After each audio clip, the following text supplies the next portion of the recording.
Detroit Den 313. We're back. Stephen Will talking that Detroit Lions football. Before we get going, you know what to do. Hit that subscribe button and do not forget the bell icon so you don't miss any of our new content. Steve, what the heck are we doing, man? Well, real quick, just a little heads up for you guys. We have an episode coming out later today that is an absolute banger. We are going to check every single Detroit Lions fan's knowledge. That's all I'm going to say. Will got put under the gun, and he did some trivia. That's all I'm going to say. Check that out. We'll have that up later this afternoon. But for today, Will, you asked me a question about Iffy Melifonwu and what his future should be, however you want to spin it. What's your feelings? I'll let you set the table for the people. What's your feelings and your thoughts on Iffy Melifonwu? Well, first things first, I'll say Ify Melifonwu is a guy that I absolutely love. I love. When we drafted him, I like the pick. We drafted him as a corner, and I was just like, man, that's a big corner, big physical, can run, can do everything that you need. And I knew that he was gonna immediately make an impact on special teams. Fast forward to now. He's playing that safety position. And I still feel like I've seen people toss around the idea of maybe like moving him to like a hybrid linebacker safety.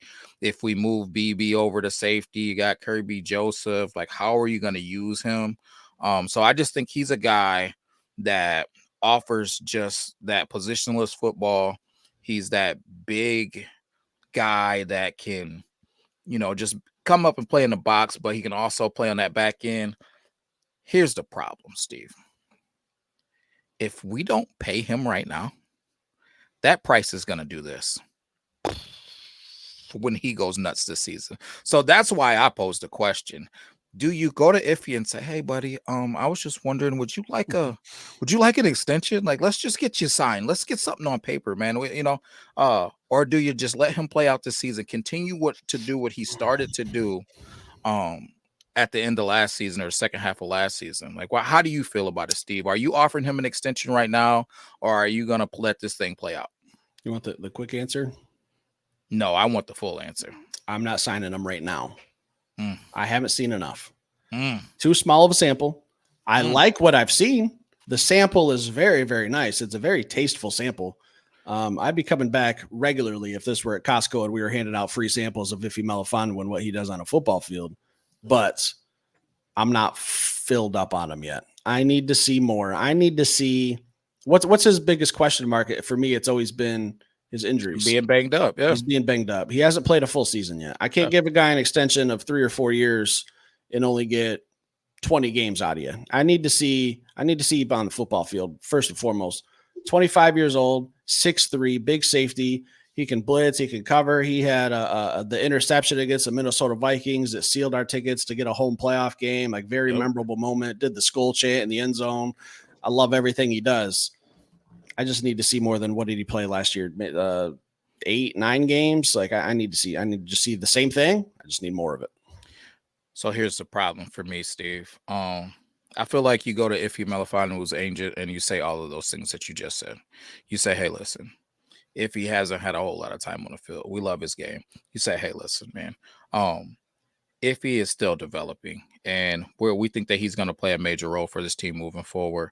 We understand that he's a hybrid player that doesn't truly have a true position, but we have a position here for him with the Detroit Lions. We know how to use him. We know his niche. We know the ins and outs of his game. Let's get him signed or something's fair, because what's fair is going to change if he does play all of the games this year. If he does continue to build upon what he was doing last year, that price is going to go from this being fair to, actually, let me get off of the screen. This being fair. This being fair. And he plays out of his mind and he's getting sacks. He's forcing fumbles. He's getting interceptions on the back end. If you're taking off somebody like a Derek Barnes or somebody and leaving him on the field in those situations to where you got that kind of third and medium where you don't know if the team's going to run or they're going to pass. You want somebody that can support the run game, but you also can chase down a tight end and cover a tight end if need be. Man, that is a guy that this NFL is starting to need. These tight ends are getting better and better. You got the Dalton Kincaid, you got the Kyle Pitts, and I know Kyle Pitts wasn't the greatest, hasn't had the greatest season for what we thought that he was going to be, but I would imagine getting a quarterback like Kirk Cousins, he's going to start to play a little bit better. I have a little bit more production with a guy like that instead of, I don't know, Desmond Ritter and whoever else that they've had out there playing the quarterback position. So you need these hybrid guys that can get physical with these tight ends and cover them with good footwork. Steve, it's a special type of player. We need to seal him up. And he may play himself out of our price point if we don't sign him now. It could be a problem. It has to be a team-friendly deal because I'll say this, when it comes to Iffy, if he plays all 17 games, it's going to be one of two scenarios. He's either in the Pro Bowl or he's going to be looked at as one of the biggest Pro Bowl snubs. Yeah. Like that's where that's his skill set. Question is he going to play 17 games? Yeah. I mean, if we sign this kid and he tweaks something, and I don't want that to happen, and he misses 6 weeks right off the rip, I'm like, okay, we kind of knew this was coming.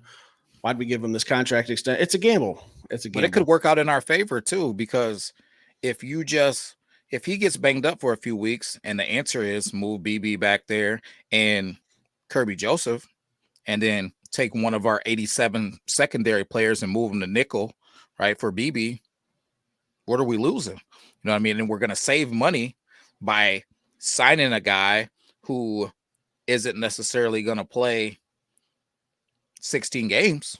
You know what I mean? But, Steve, to that same point, you made mention of this, I don't know, a few months ago towards the end of the season.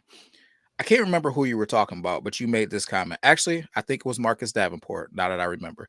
You said, I don't care if Marcus Davenport plays 16 games, long as he's playing the games that matter, those games on the back end in the playoffs. So as long as we make it to the playoffs, and if he is playing when it counts, I don't care what happens in the regular season.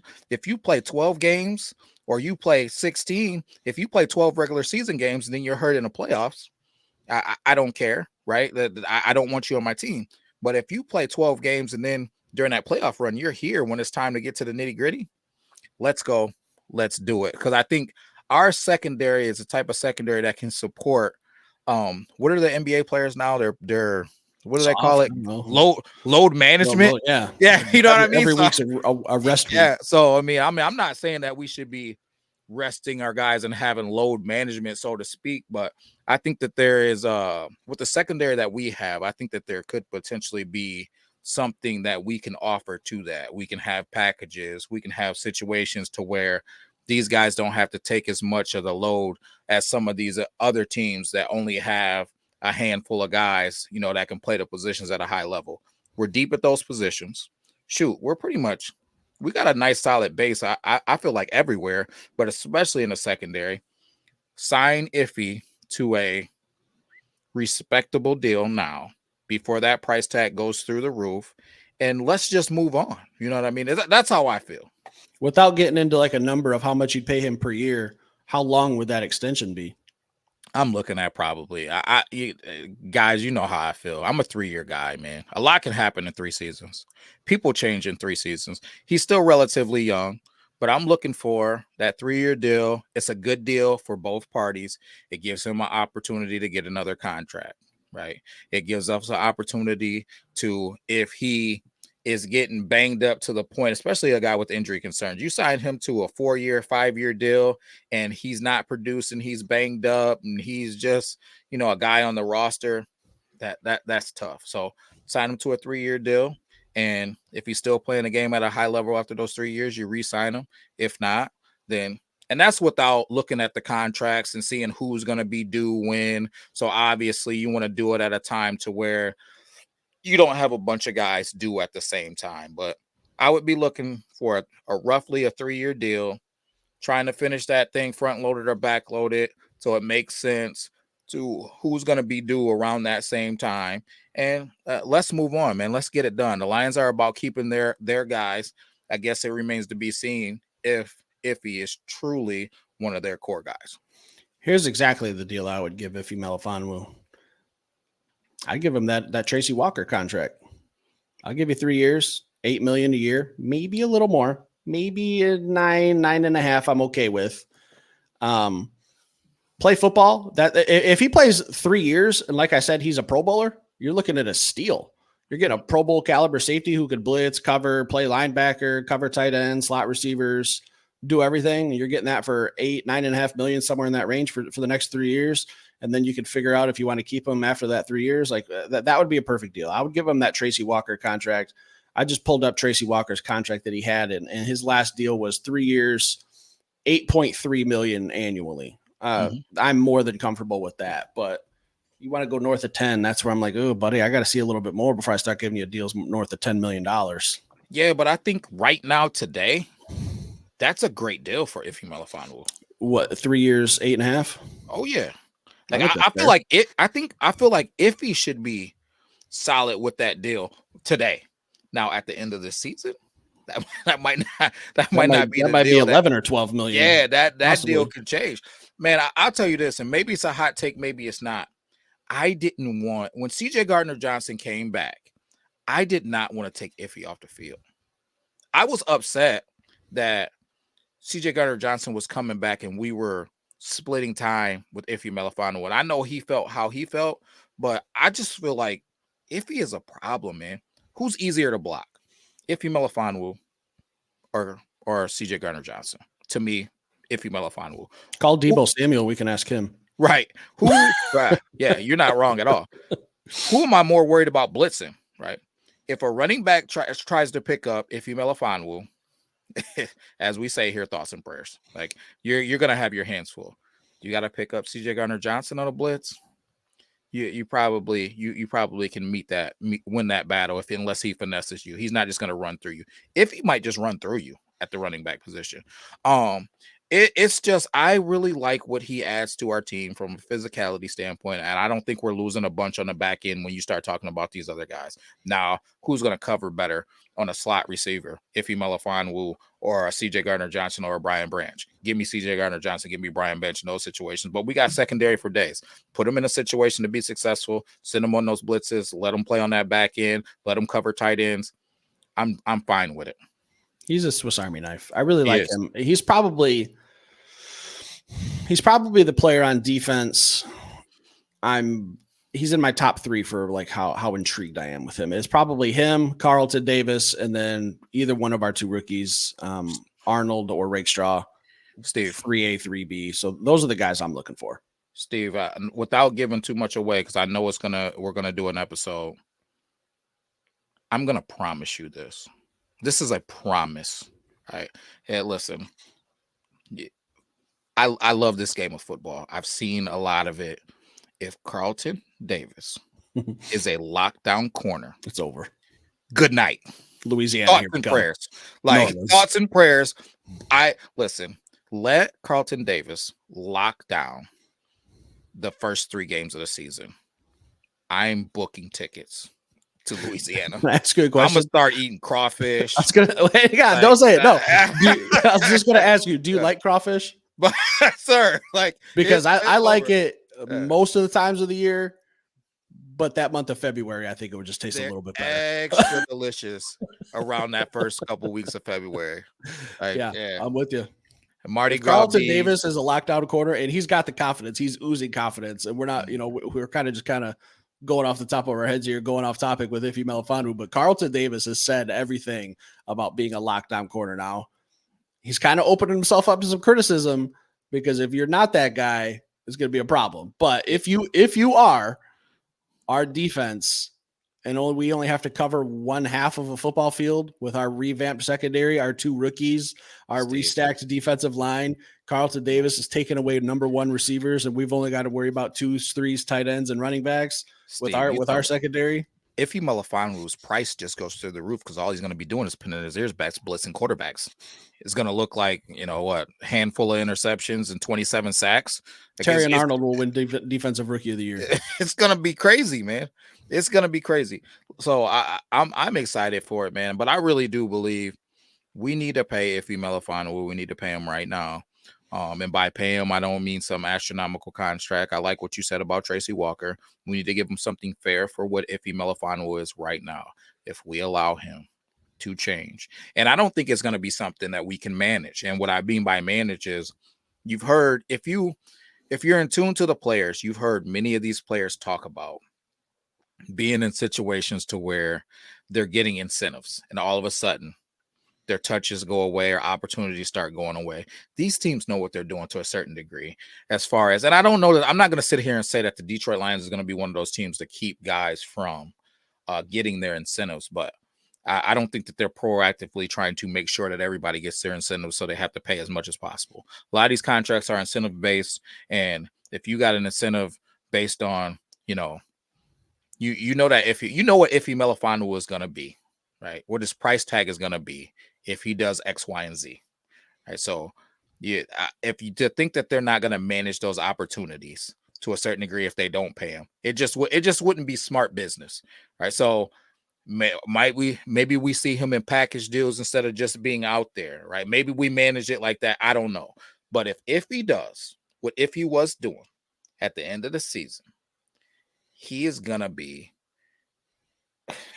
upwards of Pro 12, Bowler. 15, yeah, he's going to be a Pro Bowler, and he's going to be that 10, 11, 12, $15 million a year guy, man. That it's going to be tough, man. That's when you start getting to these guys, Simmons and those guys that Quandre Diggs, they turn into these veterans that want that single year, 2-year deal for a bunch of money, but people don't necessarily want to pay that. Right, he's gonna be in those ranges of numbers with CJ Gardner-Johnson holding out because he feels like he's better than what teams are offering. He plays that position that teams feel like they can get a younger guy for a good price. Man, sign him now so we don't have to deal with holdouts and all of this other stuff. Man, let's get him on the books. I'll just say this: I just pulled it up real quick because I'm here to assist you, William. I appreciate you. We're a team here at Detroit 10-3-1-3. Iffy Melifonwu, like he had a couple spot duty games early on. I see a couple, tackles against Atlanta, Green Bay, the first game. And then I think he got a little banged up, popped back up against the Raiders, and then he got hurt again or wasn't playing. But when he came in against Denver and what he did to Russell Wilson was not kind. It was rude. I think it was on their very first drive. He came on a blindside blitz and just absolutely destroyed him, forced a fumble. Isaiah Buggs, who this will be the last time I ever mention him after the news I heard about him recently. I'll never, what he did, the animals, dead to me. Goodbye. What did he do? I didn't hear that. We got to tell me off air. Yeah, we'll talk about it. Yeah. He's not a Lion, so we're not going to worry about it on this show, Yeah. But scumbag. Yeah. When he did the Russell Wilson, Iffy Melifonwu in that strip sack, that's just kind of where he kind of was like, hey, this is where I am. I'm Iffy Melifonwu. I'm here to stick around. And he had a really good rest of the season going into the playoffs. So 3 years, somewhere $9.5 million or a little less, I'm more than comfortable with. Will I give him that right now? North of 10, I'm not 100% comfortable with that quite yet. End of story. Yeah, I'm good with that, man. I think 10 would probably be my number, just based on what I think that he could be. And if Aaron Glenn sees him as that and he's comfortable with that, then I say pull the trigger. But if not, then I'll wait. But man, like I said, I'm worried about him playing his way out of our price tag.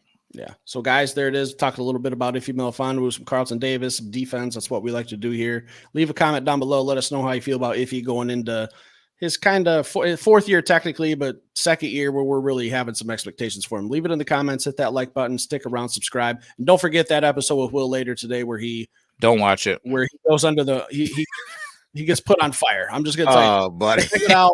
Let us know how you would do in his scenario, guys. Leave a comment. We'll be back later with another show. Peace.